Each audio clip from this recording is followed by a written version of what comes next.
Buenas tardes, señores. Disculpen la voz, ando un poco enfermo. Vamos a continuar con el video y con la historia que tengo acerca del soldado errante. Esa parte donde deja de ser historia y se convierte en un grimorio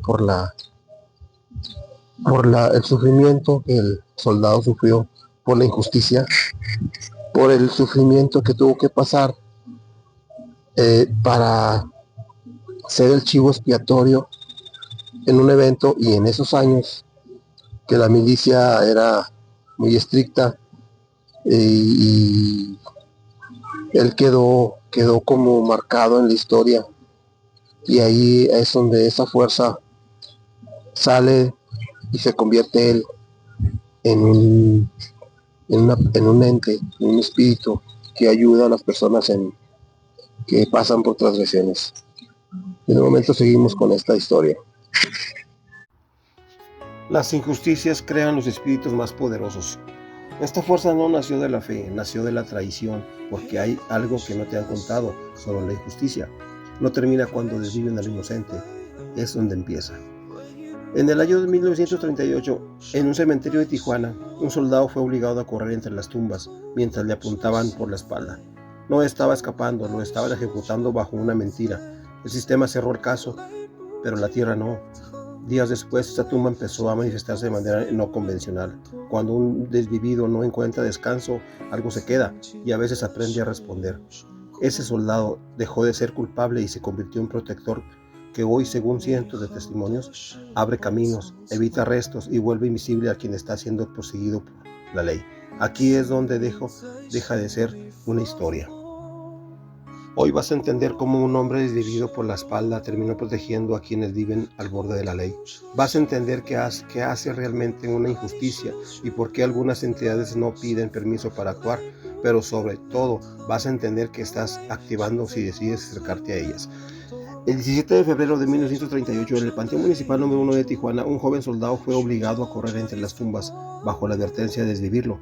Luego de traicionarlo por la espalda, los mandos militares aplicaron la ley llamada fugas, y el prisionero, fingiendo que intentó escapar, querían darle a la ciudad un culpable rápido y calmar la furia que había dejado un acto de desvivencia de una menor. Pero no calmaron nada. Según los testimonios de la época, la tierra de su tumba empezó a brotar líquido vital poco después del entierro.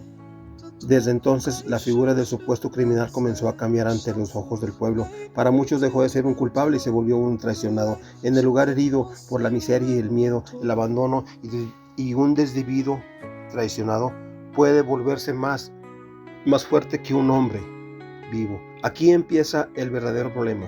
¿Por qué esta historia no se habla solo de determinación? Habla del nacimiento de una presencia, el nacimiento de un egregor, del arquetipo del soldado errante, de una fuerza que tomó forma alrededor de un militar mal juzgado y peor, enterrado, y con el tiempo empezó a ser invocado por quienes viven perseguidos, migrantes fugitivos, gente sin papeles, gente que el poder los arrincona. El historiador Paul Van der Voort, en el estudio publicado en 2004, reconstruyó el clima de tensión que envolvía a Tijuana en los años de la Gran Depresión. La ciudad estaba rota por la pobreza, el miedo y la necesidad de castigar a alguien en ese terreno. No quedó cerrada como un caso, quedó abierta como una herida. Cuando una herida así se fija en la memoria popular, se fija en una fuerza real. Eso ayuda a comprender lo que vino después. Se han documentado más de 185 exvotos de metal, pequeñas placas dejadas por personas que aseguran haber recibido ayuda. No hablan de consuelo abstracto, de caminos abiertos, arrestos evitados, trámites destrabados y cruces. Parecían imposibles entonces. La pregunta no es solo cómo se desvivió aquel soldado. La pregunta es real, es otra. ¿Cómo un hombre desvivido por la espalda terminó convertido en un protector de quienes sufren? ¿Quién despierta una injusticia cuando ni la tumba logra sellarla? ¿Y qué hay en el fondo detrás de esta devoción?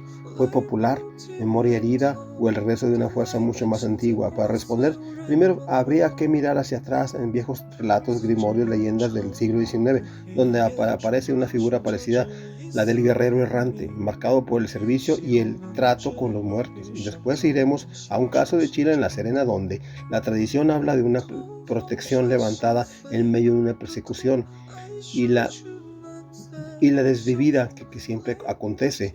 Una clave importante para entender por qué ciertas muertes, ciertas fuerzas de guerra terminan ligadas a la invisibilidad, al resguardo y a la huida.